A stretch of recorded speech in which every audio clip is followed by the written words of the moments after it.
নমস্কার বন্ধুরা, জানা হোমিওপ্যাথি চ্যানেলে আপনাদের স্বাগত জানাই। আশা করি আপনারা সবাই ভালো আছেন।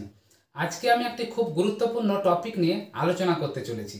সেটি হলো শীতকালে মুখের স্কিন ভালো রাখতে আপনারা কোন ক্রিম ব্যবহার করবেন। তাই বন্ধুরা, আপনারা একটু ভিডিওটি মনোযোগ সহকারে শোনার চেষ্টা করুন, তাহলেই পুরো বিষয়টি পরিষ্কার বুঝতে পারবেন। আর আপনি যদি এই চ্যানেলে নতুন হয়ে থাকেন, প্লিজ সাবস্ক্রাইব করে নিন। আজকের যে গুরুত্বপূর্ণ যে ক্রিমটার কথা বলবো সেটা হলো হোমিওপ্যাথি কোম্পানির বেক্সন একটা কোম্পানি রয়েছে, যার প্যাপায়া প্যাক বলে একটা দেখবেন আপনারা ক্রিম পাওয়া যায় কৌটোতে। এটার দারুণ কাজ। এর উপকারিতাটা এবার আপনাদের বলি।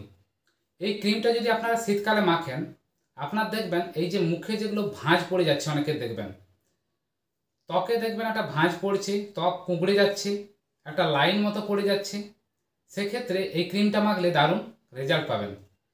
আর কি হবে, এই ক্রিমটা মাখলে আপনার বয়সের ছাপ কম মনে হবে, আপনাকে ইয়ং দেখাবে, আপনার স্কিনকে সবসময় ময়শ্চারাইজেশন করে রাখবে, সবসময় ময়শ্চার বজায় থাকবে। এই শীতকালে আমাদের কি হয়, স্কিন খুব ড্রাই হয়ে যায়, বাতাসে জলীয় বাষ্প থাকে না, খুব অল্প মাত্রায় জলীয় বাষ্প থাকে, যার ফলে স্কিন ড্রাই হয়ে যায়। সেক্ষেত্রে এই ক্রিমটা মাখলে আপনার স্কিনটা ময়শ্চারাইজার করে থাকবে। এতে কি কি আছে না, অ্যালোভেরা রয়েছে, যার ফলে স্কিনটা আরও গ্লো করবে।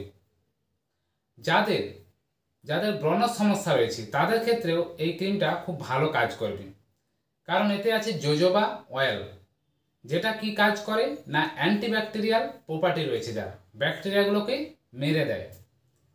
আর কি না, এই ক্রিমটা মাখলে আপনার স্কিনটা কি হবে, স্কিন টোনটা ইমপ্রুভ হবে, কারণ এতে রয়েছে পেপায়ার নির্যাস রয়েছে, যার ফলে আপনার স্কিন টোনটা ভালো হবে।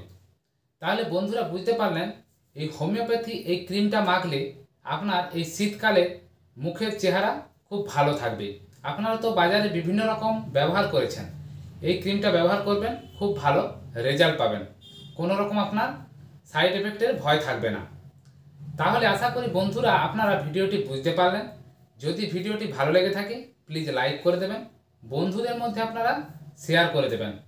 আর যদি ভিডিওটি ভালো লেগে থাকে, প্লিজ সাবস্ক্রাইব করে দেবেন। আর কমেন্টে যদি আপনাদের কিছু জানার থাকে, ত্বক সংক্রান্ত কিছু, আমাকে অবশ্যই কমেন্টে জানাবেন। আমি আপনাদের যথাসাধ্য উত্তর দেওয়ার চেষ্টা করব। ধন্যবাদ বন্ধুরা।